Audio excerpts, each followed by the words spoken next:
Curyaannimadu waa wax xagga Alle ka yimaada, taasoo qofka uu ku dhasho ama uga timaada dhibaato uu noloshiisa la kulmo. Dadka curyaanka ah Ilaahay subxaanahu wa tacaala uma uusan weynin in uu u dhammaystiro lixaadkooda, balse waa mid lagu imtixaanayo bulshada ay ku dhex nool yihiin, iyadoona hadba qofka curyaanka ah garab qabashada uu helo ay ku xiran tahay wacyiga bulshada uu ku dhex nool yahay iyo awoodda qoyskiisa. Haddaba dalkeena Soomaaliya waxaa jira dad badan oo curyaamin ah, kuwaasoo qaarkood ay ku dhasheen halka qaar kalena ay ka dhaxleen cudurrada naafeeya lixaadka qofka iyo dagaaladii ka jira dalka. Inkastoo qaarkood ay helaan daryeel, haddana waxaa jira qaar badan oo aan helin daryeelkii nololeed ay u baahnaayeen.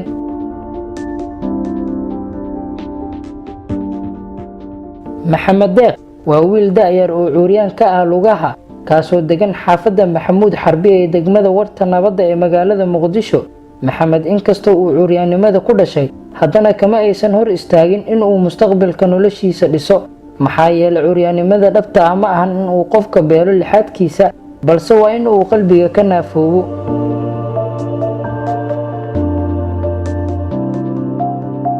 Maxamed Deeq waxa uu wax ka bartaa iskuulka Hanti Wadaag ee xaafadda Geed Jecel ee degmada Warta Nabadda, wuxuuna dhigtaa fasalka 3aad ee dugsiga hoose. Sida ay inoo xaqiijiyeen maamulka iyo macallimiinta iskuulka, Maxamed waa arday ku firfircoon waxbarashada, isla markaana niyad wanaagsan u leh inuu heer sare ka gaaro waxbarashadiisa.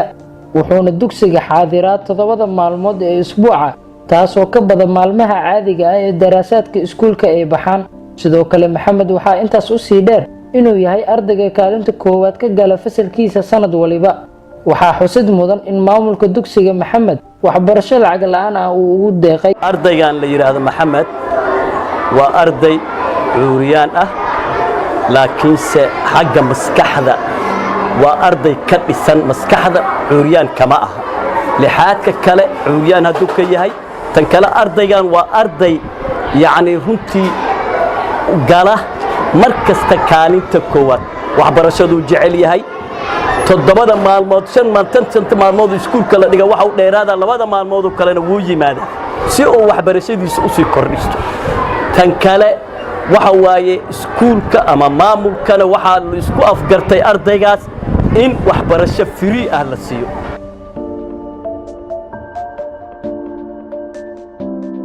maadaama Maxamed uu ka dhashay qoys sabool ah, waxaa dhibaato weyn ka haysatay sida uu ku gaarayo iskuulka. wuxuuna xilli ay qoraxdu kulushahay u gurguuran jiray iskuulka oo masaafo dheer u jiray guriga uu ku nool yahay. markii 6 saacadood dib waa soo bixi jiray, waa soo gurguuri jiray, waxa soo mari jiray isgoos xaafada ee u badiyihiin bajaajyada. marmar waa soo gurguurida iskuulka ma jiray, marmarna dad muslimiin ay soo wadi jireen, ay soo gurmi jireen. saasa iskuulku ma jiray. marka iskuulka imaado xiisadey qaado, xiisad u dambeeyso xiisada afraad markay dadka bareeg aadaan ee ku fikiraan bareeg aada ana waxa ku fikiri jiray si guriga ku tagi doontaa yaa guriga geey doono.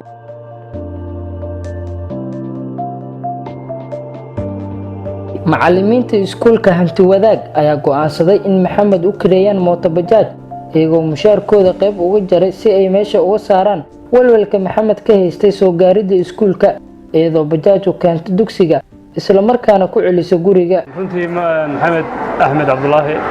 waa arday dhigtay iskuulka, laakiin waa arday muxuu ahaa disable ah. runtii si dhibaato leh ama culays ayuu ku imaan jiray iskuulka, wuxuu ka soo gurguuri jiray iskuulka xaafadiisa, wuxuuna imaan jiray iskuulka Hanti Wadaag.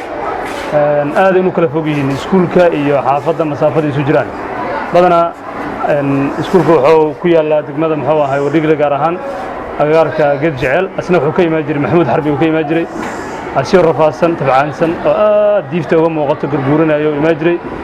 ka macallin ahaan macallimiintooda badan markay xiisada ay siinayaan waa ka calool xumo jireen. intaas markay meesha marayso waxa dhacday in maalmaha kamid ah Maxamed oo xaaladiisa ay liidato oo xataa khamiis iyo jimcaha xataa imaanayo. markaan aragnay waxaan go'aansanay macallimiinta oo dhan inay isu tagaan, ay go'aan qaateen si yacni ugu kireeyaan bajaajkaas. waxaa la soo bilaabay muxuu ahay bishii November 2017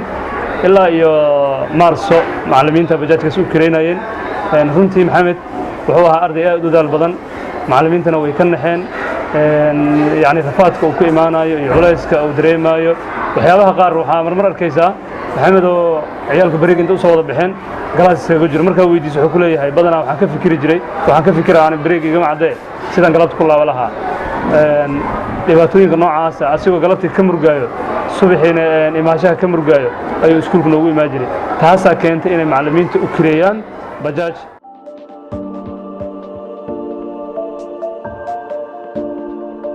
abaabul iyo dadaal dheer kadib waxay reer Hantiwadaag ku guuleysteen inay Maxamed u iibiyaan mootada naafada waxaana munaasabad si heer sare ah loo soo agaasimo oo lagu wareejinayo mootada taasoo ay ka soo qayb galeen waalidiinta Maxamed culamaa u diin mas'uuliyiin maamulka macallimiinta iyo ardayda dugsiga Hantiwadaag ayagoona halka ka jeediyay hadallo aad u qiiro badan waxaana qaar ka mid ah ardayda macallimiinta iyo maamulka iskuulka si faahfaahsan uga hadleen muddadii uu socday dadaalkooda waxaana isla goobta Maxamed lagu guddoonsiiyay furaha mootada innaha la ta'mal absar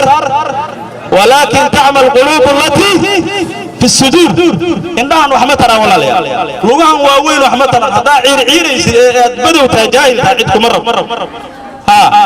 wuxuu yiri Abdullah ibn Abbas fa innama al-mar'u bi asgharihi la bi rijlihi wala yadayhi ardada marka break time-ka ay qaadanayaan oo ay faraxsan yihiin oo ay ciyaarayaan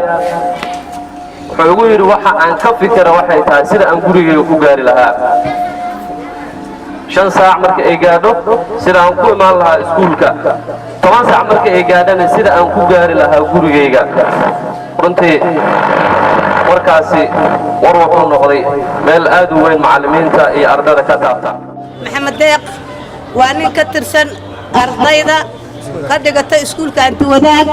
waxaan idin leeyahay ardayay macallimiinay maamulow culumow adikoo marti idin yahay anigu intii sii yareed oo xambaarista lahay waan xambaari jiray laakiin hadda uu igu cuslaaday awoodda waa u waayay inaan gaari u gato maadaama aad igu caawiseen ilaahay subxaanahu wa tacaala jisadeeda hayda ka siiyo mid adduunyo iyo mid aakhiraba haddaba Maxamed Deeq noloshiisa wax badan ayaa iska bedelay waxaana maanta u suuragal ah inuu iskuulka imaan karo xilligii uu doono waliba si dhib la'aan ah waxaana arrinka mahadiisa iska la Ilaahay ka sokow baada reer Hantiwadaag oo dhexda u xirtay in Maxamed ay ka hor wareejiyaan dhibaatooyinkii ku hor gudboonaa ما شاء الله macallimiinteeda iyo ardaydeeda waa ku mahadsan yihiin iyo maamulka mootada iibiyeen mootada wax badan ayay iga saaciday marka qaatay sida awal xaajaclaa jiray inaan mishaadi kitaab ka raacdo inaan salaada jumcada soo dugto waa ka jirtay hadda si mootada liiweena ma sha Allah wax iga maqan malahan mishaadku waa ku aadaa jumcadii ciidiin guriga iska joogi jiray laakiin hadda ciidiin insha Allah hadii ciid ilaa igaarsiyo waa ku socdoona xaajaclaa jiray inaan kitaabada raacdo awooda ku raacdo meesanin laakiin hadda insha Allah waa raacdo inaan raacdo isku dayayaa saas waaye ajri xasanaad Allah ka sii dadka iga la qayb qaatay farxadeyda oo iibiyo mootada